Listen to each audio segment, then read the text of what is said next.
welcome to C Intelligent Classes, guys. You're ready to make audit easy. So we were started with the ACID 260 and वहाँ पर हमने पिछले lecture में देखा था significant difficulties.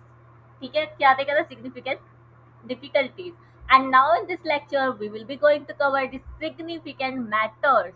पहले हमने डिस्कस किया था डिफिकल्टीज एंड अब हम क्या डिस्कस करने वाले हैं? मैटर्स. सिग्निफिकेंट मैटर्स डिस्कस्ड या तो हम डिस्कस कर चुके हैं टू द मैनेजमेंट और subject to correspondence with the management, या फिर अभी डिस्कस करना बाकी है. कुछ बातें हो गई, कुछ बातें बाकी है. तो significant matters discussed or subject to correspondence with the management. Significant matter discussed or subject to correspondence with management may include such as the matters जो जिसमें कि क्या क्या आएगा? सबसे पहले आ जाएगा significant events or the transactions that occur during the year.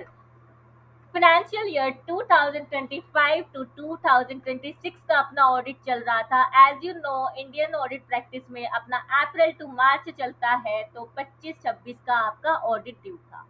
And उस दौरान you want to discuss some significant matters with the management. Again, I'm saying you will be discussing some matters with the management, and first matter is significant events or transactions that occur during the year. I have again example with me. Significant matters discussed or subject to correspondence with management may include significant events or transactions that occur during the year. जैसे कि cell of major division, आपने major division को क्या कर दिया? Sell out कर दिया. तो आप क्या डिस्कस करोगे? बेसिकली अकाउंटिंग ट्रीटमेंट डिस्कस करोगे. प्रॉफिट एंड लॉस कितना बुक किया है ऑन द सेल्स एंड उसकी disclosure requirement. That will be the part of your discussion on the significant event and transaction that is sale of the major division. ठीक है, आप देख पा रहे होगे कि मैं आपको सिर्फ पॉइंट्स नहीं पढ़ा रही हूँ, एग्जाम्पल में ऊपर से भी नहीं बता रही हूँ. उस एग्जाम्पल में आपको ये बता रही हूँ कि अगर ऑडिटर एंड मैनेजमेंट टेबल पर बैठे हैं तो उस टेबल पे डिस्कशंस क्या क्या होने वाले हैं. मेजर डिवीजन का सेल किया तो डिस्कशन क्या होगा? अकाउंटिंग ट्रीटमेंट का होगा. प्रॉफिट एंड लॉस को किस तरीके से रिकॉग्नाइज किया जाएगा एंड प्रॉपर पर्टिकुलर डिस्क्लोजर्स कैसे दिए जाएंगे, उस बात पे क्या चल रहा है? डिस्कशन या फिर डिस्कशन हो चुका है. ठीक है. And I have one another example. आपने अभी तो क्या किया था? सेल किया था मेजर डिवीजन को. अब आप क्या कर रहे हो? एक्विजिशन कर रहे हो. क्या कर रहे हो? Acquisition. You are acquiring some company. Acquisition में कंपनी एक्वायर्ड अनदर कंपनी, मतलब XYZ अपनी कंपनी है, उसने ABC लिमिटेड को क्या कर लिया? एक्वायर कर लिया. एंड एक्वायर करते हुए आप क्या डिस्कस करने वाले हो? जब आप ऑडिट करोगे आपको पता चला कि हमारी जो क्लाइंट है उसने एक्वायर कर लिया है किसी कंपनी को, तो डिस्कशन विल इंक्लूड. डिस्कशन में क्या क्या इंक्लूड होगा? अब सीए फाइनल वाले बच्चे एंड इवन सीए इंटर वाले भी, आपको पता ही होगा हम अकाउंट्स में क्या निकालते हैं. For CA inter I am talking first. Accounting में आप परचेज कंसीडरेशन निकालते हो, यस और नो? तो वही डिस्कस करने वाले हैं. गुडविल का कैलकुलेशन आप करते हो, यस और नो? Yes you do. तो उसका डिस्कशन करने वाले हैं. कंसोलिडेशन एडजस्टमेंट का डिस्कशन हम करने वाले हैं for the accounting perspective. And even for CA final this discussion will go same. And if you have studied your advance financial management, वहां पे आपको बहुत सारे अग्रीमेंट, स्वैप रेशियोज, ये सब भी देखना पड़ता है. Right. Swap ratio, cash deal होगी या स्टॉक डील होगी, आप में गुडविल कितना निकालना है, वो सब हम देखते हैं. तो this was the discussion over significant events और the matter. That was our point number 1. And now we have another matters which need to be discussed with the management or subject to correspondence is business condition affecting the entity को affect करने वाले business conditions and the business plans and strategies that may affect the risk of the material misstatement. या तो आपकी business condition ऐसी है जो कि एंटिटी को अफेक्ट कर रही है, या आपके बिजनेस प्लान से स्ट्रेटजी आपने कुछ ऐसे फॉर्मुलेट की है विच में affect the risk of material misstatement. जब आप इनिशियली ऑडिट एंगेजमेंट लेटर को साइन करते हो, उससे पहले आप क्या करते हो? Understanding the entity and it's environment. Understanding entity and it's environment में आप सबसे पहले क्या देखते हो कि जो एरियाज में चेक करने वाला हूँ उसमें कितना रिस्क आएगा, राइट। तो रिस्क ऑफ मटेरियल स्टेटमेंट को आप असेस करते हो। तो वही बोला है कि मैनेजमेंट ने, टीसीडब्ल्यूजी ने एज अ होल क्या किया, कुछ बिजनेस प्लान्स बनाए, स्ट्रेटेजीज बनाई है विच में अफेक्ट दी असेसमेंट ऑफ आर रो रिस्क ऑफ मटेरियल मिसस्टेटमेंट। अब इसका हम क्या लेंगे, एक एग्जांपल लेंगे, right. These are the highest testing areas by the ICAI.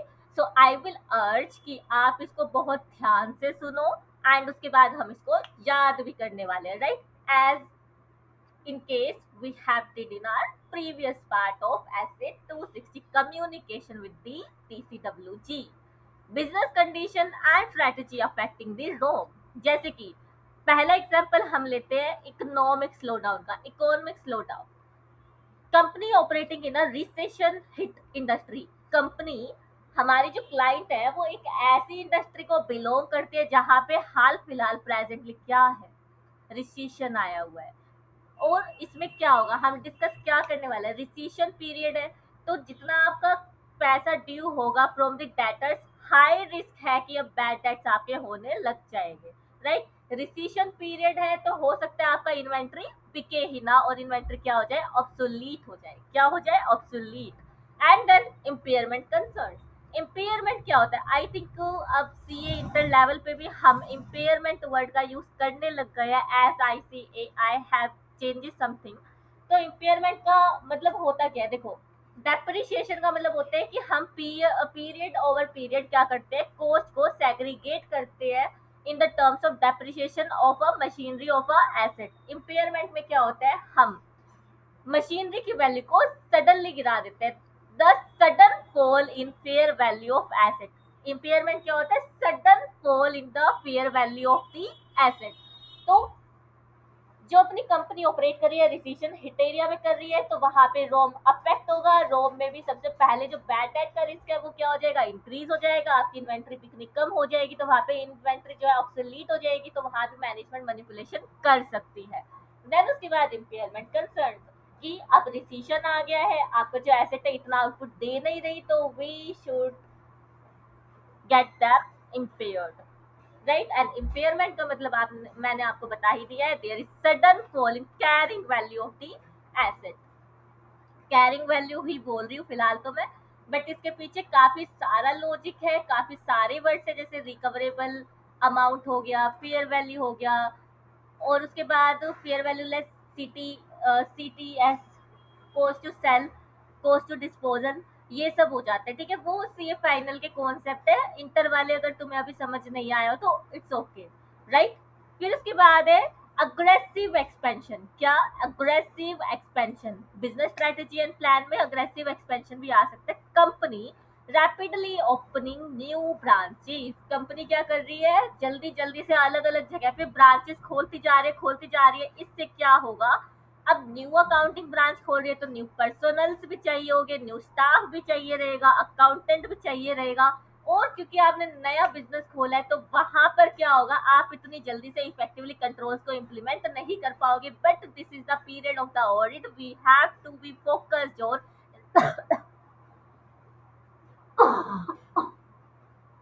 sorry, we have to be focused on the ICs।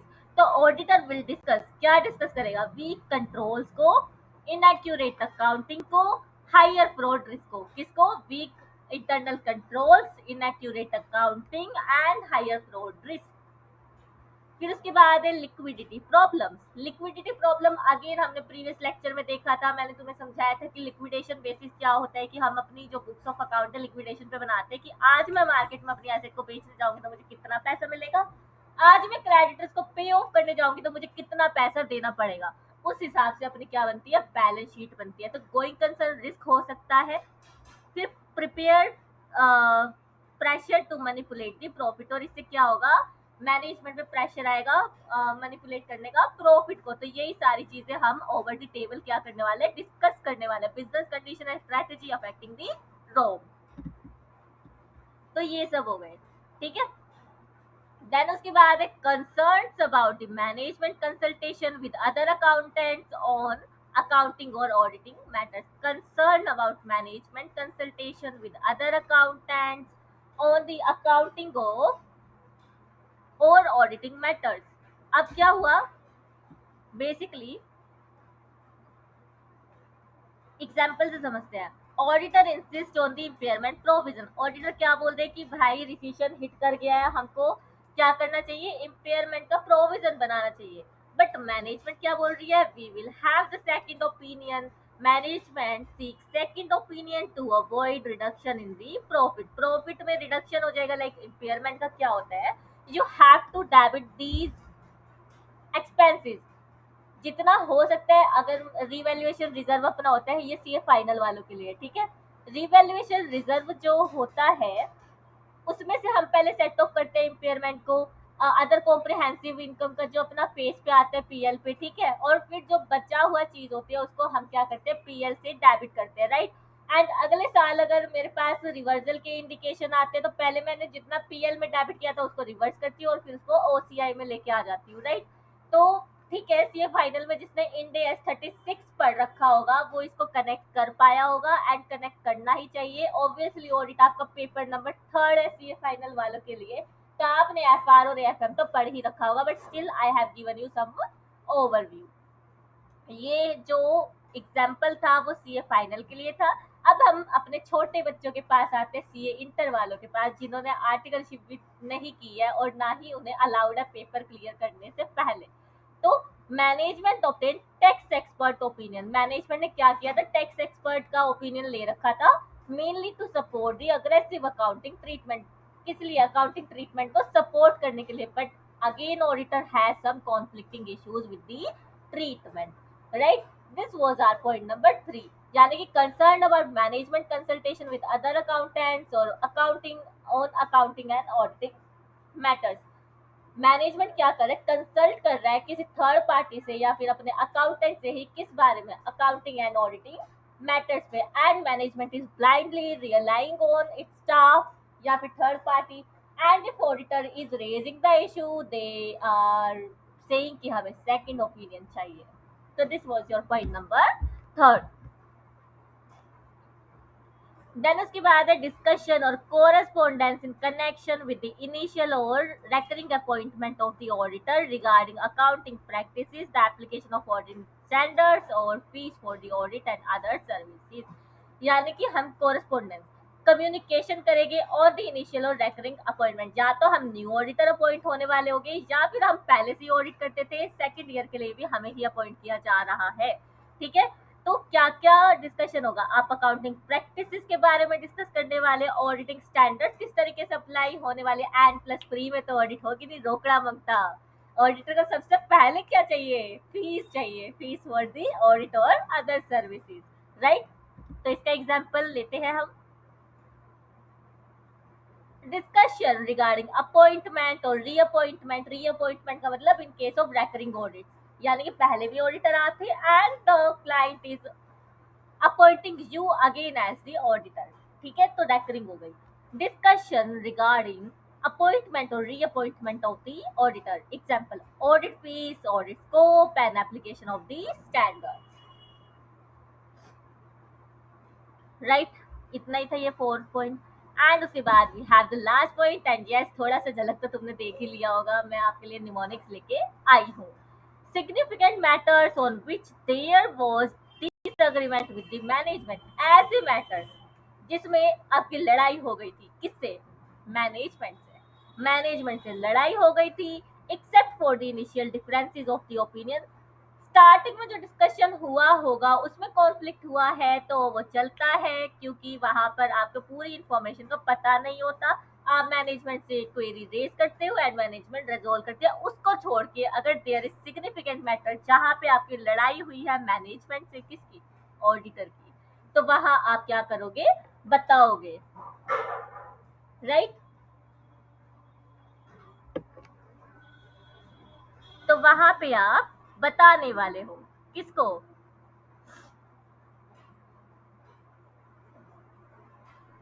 I think there is a net interruption. I have to check and then get back to the studies. Um, okay. Just wait for a second. Yes, it's a network issue. Hmm, बस recording खराब ना हो.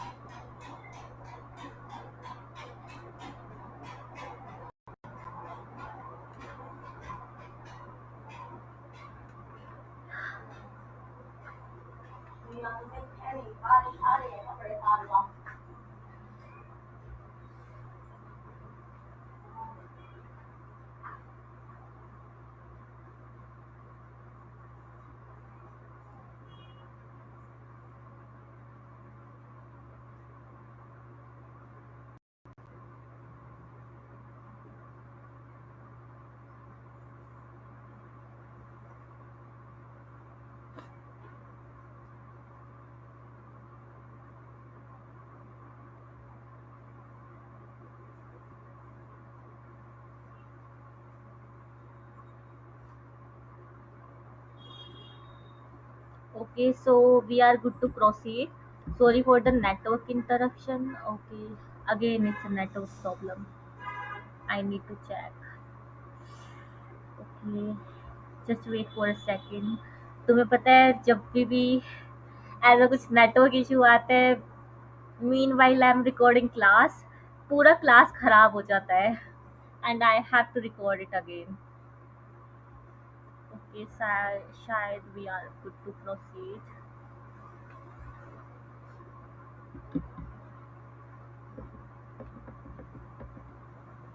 आई need to check first. It's taking time. Okay, so there was a network interruption. We were at the point number 5, that is significant matters on which there was disagreement with management. Auditor की लड़ाई हो गई किससे? Management. Auditor की लड़ाई हो गई किससे? मैनेजमेंट से. Significant matters on which there was disagreement with management except for the initial differences of the opinion. Starting में जितना काम होना था, जो जैसे कि हम एंगेजमेंट लेटर साइन करते हैं, उससे पहले हम प्रीलिमिनरी स्क्रीनिंग करते हैं, असेसमेंट करते हैं किसका? क्लाइंट का. तो वहां पे कुछ अनइन्फॉर्म्ड फैक्ट्स हो सकते हैं या फिर डॉक्यूमेंट्स हो सकते हैं और इनकम्प्लीट डॉक्यूमेंट हो सकते हैं, उसको क्या करेगी? मैनेजमेंट रिजॉल्व कर देती है. उस सब को छोड़ के ड्यूरिंग द ऑडिट कुछ ऐसा होता है कि significant matters came to the notice of the auditor and management is on the disagreement. तो वहां पर वो चीज भी हमें कम्युनिकेट करनी पड़ सकती है. Significant matters on which there was disagreement with the management except for the initial differences of the opinion because of incomplete facts और the preliminary information that are later resolved by the auditor obtaining additional relevant facts or information. ये अपना था last point, इसी को हम note से एक बार पढ़ लेते हैं. Significant disagreement with the management के साथ ऑडिटर की लड़ाई हो गई except for initial differences of opinion because of incomplete facts and preliminary information later resolved by the auditor, जो कि बाद में ऑडिटर ने रिजोल्व की हो सकती है after obtaining additional relevant facts and the information. ठीक है, तो ये अपने क्या थे? 5 पॉइंट थे. अब मैम याद भी करना है. ठीक है, याद करने के लिए भी हम लेके आए. मैनेजमेंट ने क्या कर दिया? सबसे पहले बिजनेस सेल कर दिया. मैनेजमेंट ने बिजनेस सेल किया, इसका सिग्निफिकेंट इवेंट एंड ट्रांजैक्शन. इसका क्या मतलब है? Significant event and transaction. Management ने बिजनेस सेल किया. बिजनेस सेल करते ही कंपनी की हालत खराब हो गई. बिजनेस कंडीशन प्लान स्ट्रैटेजीज आ गए इसमें. ठीक है, हालत खराब हुई. इकोनॉमिक डिसीजन से याद रख सकती हो. मैनेजमेंट ने बिजनेस को सेल कर दिया, that is significant event and transaction. Sale करने की वजह से कंपनी की हालत खराब हो गई, यानी कि business condition plan and strategy खराब होने के बाद वो अपने अकाउंटेंट के पास गए, कंसल्टेंसी ली. अकाउंटेंट ने गलत कंसल्टेंसी दी तो ऑडिटर के साथ मैनेजमेंट की क्या हो गई? लड़ाई हो गई. ऑडिटर की लड़ाई हो गई मैनेजमेंट के साथ, और लड़ाई होते के साथ उन्होंने बोला चल तू दफा हो, हम किसी और को अपॉइंट कर रहे हैं. न्यू ऑडिटर अपॉइंट कर दिया. ठीक है, मैनेजमेंट ने बिजनेस सेल किया. बिजनेस सेल करने से हालत खराब हो गई कंपनी की. फिर वो अकाउंटेंट के पास गए कंसल्टेंसी के लिए. अकाउंटेंट ने ऐसी कंसल्टेंसी दी कि ऑडिटर और मैनेजमेंट की लड़ाई हो गई. लड़ाई होके ऑडिटर को ही उन्होंने अपॉइंट कर दिया, न्यू वाले. ठीक है, तो मैनेजमेंट ने सेल किया बिजनेस को, यानी कि significant event and transaction. Company की हालत खराब हो गई यानी कि business condition, plans and strategies. Accountant से कंसल्ट किया यानी कि consultancy with the accountant and third party by the management. And then उसके बाद मैनेजमेंट की लड़ाई हो गई ऑडिटर से, there is disagreement with the management, and उसके बाद अपॉइंटमेंट और reappointment on the recurring audit. ये हो गया न्यू ऑडिटर पॉइंट। तो सबसे पहले हमने बात किया, मैनेजमेंट ने बिजनेस को सेल किया, सिग्निफिकेंट इवेंट और ट्रांजैक्शन। सेल करने के बाद कंपनी की हालत क्या हो गई, खराब हो गई, जिससे कि अफेक्ट पड़ेगा किस पे, रोम पर, रिस्क ऑफ मटेरियल मिसस्टेटमेंट पे। फिर इसी बात को लेके वो गए अकाउंटेंट के पास, कंसल्टेंसी ली, कंसल्टेंसी ऐसे दे दी अकाउंटेंट ने कि मैनेजमेंट और ऑडिटर की आपस में लड़ाई हो गई, क्या हो गई, बच गई, ऑडिटर एंड मैनेजमेंट की आपस में बच गई। फिर उसके बाद ऐसा होने के बाद उन्होंने अपॉइंट कर दिया किसी और को। तो यहाँ से डिस्कशन और correspondence in connection with the initial और recurring appointment of auditor regarding accounting practice and application of the auditing standards और फीस फॉर द ऑडिट और अदर सर्विसेज। रोकड़ा के बिना तो ऑडिट होने का ही नहीं, राइट। तो यहाँ से आपको ये पॉइंट्स भी क्या हो जाएंगे, लर्न हो जाएंगे, राइट। अब ऐसा कोई पॉइंट नहीं बचा होगा जिसमें आपको डाउट होगा। एंड एग्जाम्पल अगर आपने ध्यान से सुना है तो आप इसको याद भी कर सकते हो with the mnemonics I have given you. Mnemonics अगर तुमने नोट किया हो तो एग्जाम्पल को बेस लेके मैंने बनाया, ठीक है। कि बिजनेस सेल किया, जैसे कि हमने डिवीजन को सेल किया था, हालत खराब हो गई, इकोनॉमिक रिसेशन, अकाउंटेंट से कंसल्टेंसी ली, मैनेजमेंट और ऑडिटर की लड़ाई हो गई, और उसके बाद उन्होंने क्या बोला कि तुम तो यहाँ से दफा हो जाओ, न्यू ऑडिटर अपॉइंटेड, ठीक है। उससे ये पूरा आपका पॉइंट याद हो जाएगा। यस, वो निमोनिक से याद रखने के लिए, बट पॉइंट तो आपको इसी लैंग्वेज में याद रखने पड़ेंगे। तो we are good to wind up the lecture. If you have any doubt, you can ask me on my Telegram channel and even the YouTube comment section also. It will be appreciable from your side. जब तक आप doubt नहीं पूछोगे तो मुझे कैसे पता चलेगा, राइट। जब तक आप ये नहीं बताओगे कि how I can improve, how will I improve. तो have a good day, take care, and मिलते हैं अपने नेक्स्ट लेक्चर में।